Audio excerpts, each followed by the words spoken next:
Yeroo tokko tokko kiyoo namni hundi na jibba jedhanii yaaduuti kufuun salphaadha. Garuu miirri kun yeroo baay'ee ofitti amanamummaa dhabuu yaada gadhee mataa keenyaa irraa madda. Dhugaan jiru garuu namni hundi si hin jibbu. Yeroo tokko tokko akkaataan yaaduu keenyaa nu dogoggoruu danda'a. Keessumaa yeroo nuti waan tokko sirriitti hin argine gammalee of keegnu. Sababoonni 8 namni hundi akka si jibbu sitti dhaga'amuu danda'u kunooti. Tokko. Gocha namoota biroo dhuunfaatti gochaa jirta. Dhuunfachiisuun jal'ina hubannoo barame yoo ta'u, wantootni naannoo kee ta'an waa'ee kee akka ta'an itti amantu, yeroo hin taane illee. Akkaataan yaaduu kun haalawwan kana akka ragaa namoonni kaan akka si hin jaallanne sitti mufatan. Yeroo sun dhugaa ta'uu baatettillee akka ilaaltu si gochuu danda'a. Fakkeenyaaf, namni tokko kan mufate kan fagaate yoo sitti fakkaate. Wanti si wajjin wal hin qabanne ta'ellee waan ati hojjeteen akka ta'e sitti fakkaachuu danda'a. Kunis ofitti amanamummaa dhabuu fi namni hundi akka si jibbu sitti dhaga'amuu danda'a. 2. Fayyaa sammuu kee waliin rakkachaa jirta. Yaadoon hawaasummaa fi dhiphiin yaada kee irratti duumessa dukkanaa waan naqxuuf, wantoota sirriitti ilaaluun akka sitti ulfaatu gochuu danda'a. Qabsoon fayyaa sammuu kun yeroo baay'ee masaa of haasawuu hamaa kan ati mudaa kee irratti si'eeffatutti nama geessa. Yeroo booda kun gatii akka hin qabne sitti dhaga'amuu fi warri kaanis haala hamaadhaan akka si ilaalan si amansiisuu danda'a. Kunis namni hundi si jibbu illee akka si jibbu amantii sobaa sitti fiduu danda'a. Haa ta'u malee, miirri kun mallattoo qormaata fayyaa sammuu keetii malee, akkaataa namoonni biroo si ilaalan kan kalaqqisiisa dhugaa akka hin taane hubachuun barbaachisaadha. 3. Ofitti amanamummaa gadi aanaa qabda. Namni hundi akka si jibbu sitti dhaga'amuun dhugumatti waa'ee ofii keetii maaltu akka sitti dhaga'amu kalaqqisiisuu danda'a. Yeroo ofitti amanamummaa gadi aanaa wajjin qabsooftu, isaanis akkasuma si ilaalu jedhanii fudhachuun, of jibba ofii namoota biroo irratti pirojektii gochuun salphaadha. Kunis namoonni naannoo kee jiran akka si hin jaallanne si jibbu akka amantu si gochuu danda'a. Yeroo dhugaa jirutti, miirri kun waa'ee qabsoo keessoo keetii kaalaa waa'ee warri kaan dhuguma akkamitti akka si ilaalan kaalaa. 4. Namoota dogoggoraan maafamtee jirta. Namoonni naannoo kee jiran yeroo hunda gadi si kaa'an, akka balaa sitti dhaga'amu yoo si godhan kunuunsa dhugaa gochuu yoo dadhabde. Amala isaanii akkaataa namni hundi si ilaalu kan kalaqqisiisu ta'uu isaa yaaduu jalqabuu dandeessa. Yeroo booda, kun dhuguma namoota dogoggoraa bira jiraachuu qofa ta'us, ofitti amanamummaa kee miidhuu fi namni hundi akka si jibbu akka amantu si gochuu danda'a. Hawaasa walfakkaataa bakka ati hin seenne keessatti guddachuun miira kana hammeessuu danda'a. Yoo karaa tokkoon adda taate akkaataa itti mul'attu maal akka amantu waan jaallatu haa ta'u. Adda baatee dogoggoraan hubachuu dandeessa. Namoonni kaan garaagarummaa kee yeroo hin dinqisiifanne, namni hundi akka si jibbu sitti dhaga'amuu danda'a. Garuu dhugumatti waan hin jaalatamne ta'uu kaalaa naannoo addaa sanatti wal simuu dhiisuudha. 5. Qaamaan dubbattee jirta. Haalli qaamaa kee haala miiraa kee irratti dhiibbaa uumuu waan danda'uuf, qaama kee kunuunsuu kee mirkaneessi. Namni hundi si jibba jettee fudhachuu kee dura of ilaali. Dadhabdee beela dhiphina keessa jirtaa. Yeroo tokko tokko, fedhiiwwan bu'uuraa kun of ilaalcha kee duumessa gochuu fi namni hundi akka si jibbu sitti dhaga'amuu danda'a. Fedhiiwwan kana furuuf yeroo muraasa fudhachuun wantoota sirriitti akka argituu fi walitti dhufeenya namoota biroo wajjin qabdu fooyyessuuf si gargaaruu danda'a. 6. Tafa walbira qabsiisuu miidiyaa hawaasaa irratti taphachaa jirta. Jireenya suuraa guutuu ta'e namoota biroo miidiyaa hawaasaa irratti ba'uun qormaata ta'uu danda'a. Garuu yeroo baay'ee ejjennoo qabatamaa hin taane kan kaa'u yoo ta'u, gadi aantummaa siif kennuu danda'a. Maxxansi kee xiyyeeffannoo walquunnamtii guddaa yeroo hin arganne, miidiyaaleen hawaasaa yeroo muraasaaf seenaa guutuu kan himan ta'us, kiyoo namni hundi si jibba jettee yaaduutti kufuun salphaadha. 7.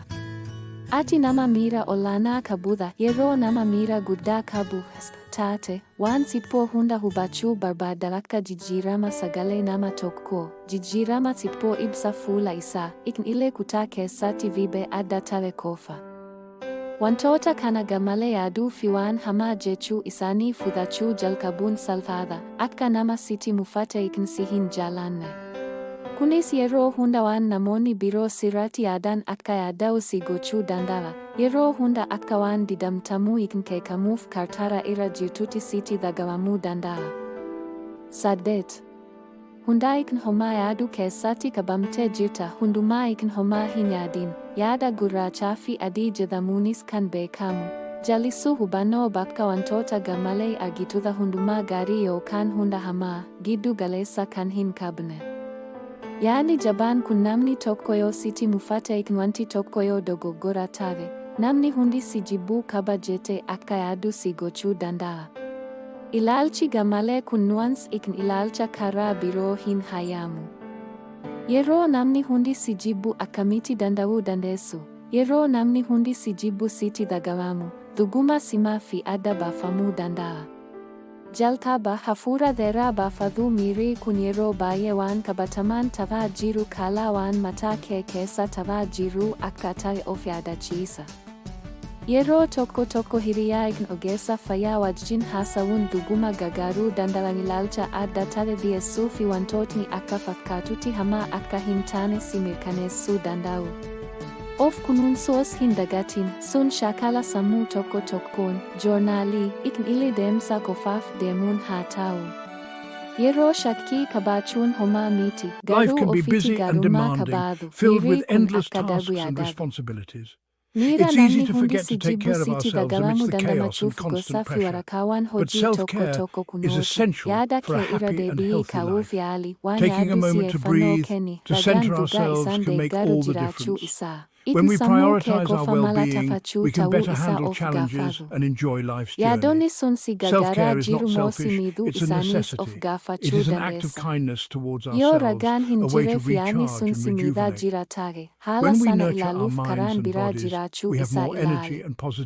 Miira namni hundi si jibbu sitti dhaga'amuu dandamachuuf gosaa fi waraqaawwan hojii tokko kunuuti. Appilikeeshiniiwwan adda addaa kanneen hubannoo irra deebiin gurmaa'uuf si gargaaru danda'an hedduutu jiru dhugumaan kun waa'ee kooti.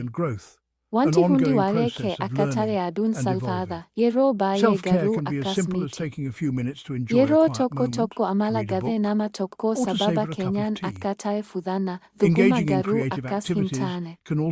Namoonni kaan waan ofii isaanii wajjin wal'aansoo qabaachuu akka danda'an of yaadachiisi yeroo hunda waa'ee kee akka hin taane.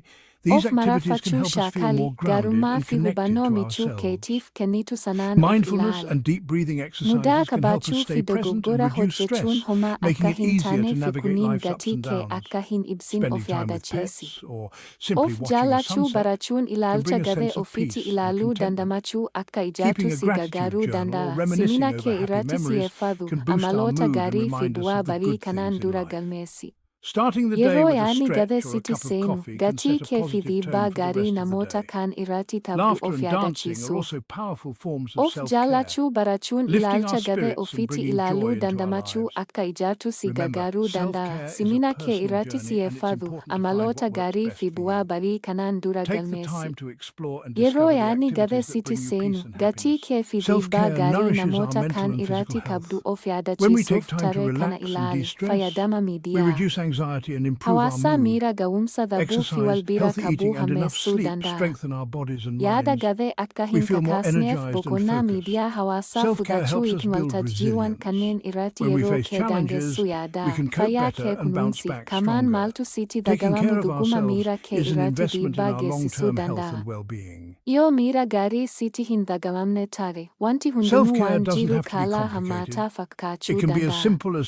Guyyaa guyyaan of kunuunsaa akka jirtu and your mirkaneessi well-being. of kunuunsuu irratti Small daily bobba'e. habits can make a big Of difference. kunuunsuun miira These gatii little fi fayyaa actions can mataa accumulate keetii over irratti si time, lafa leading kaa'uudhaan to a yaada more namni hundi balanced si and jibba joyful jedhu life. ofirraa baasuu Start by keessatti gahee finding a quiet murteessaa moment qaba. each day to relax Yeroo and of unwind. kunuunsuu gosa Take a adda warm addaatiif bath, read a yeroo book, or fudhatu kun simply sit in sochiiwwan akka silence and sochii reflect on kamaa, your day. xiinxala, Or listen hojiiwwan to calming bohaartii, music that hiikni soothes boqonnaa your qofaan haa mind and ta'u soul. yaada gaarummaa Music fi can be gara a powerful laafina tool siif for mala jedhu relaxation and simsaa mental jirta. clarity. Engage in Joornaalii activities that barreessuu bring you jalqabi joy, such as guyyaa kee hobbies, keessatti spending maaltu time in akka nature, taare, or maaltu laughing with akka friends. sitti dagaamee These fi moments of akkamitti happiness akka are deebii essential kennite for a brighter you. barreessuudhaan yaadaa fi miira Connecting kee with loved keessatti ones can also haalawwan be arguu incredibly jalqabuu fulfilling. dandeessa. Whether it's a Adeemsi kun family waan picnic, qabatamaan a walk tahaa. in the park, or a Jiruu heartfelt fi tilmaama conversation, ati gootu these adda baasuuf connections si nourish your gargaara. soul.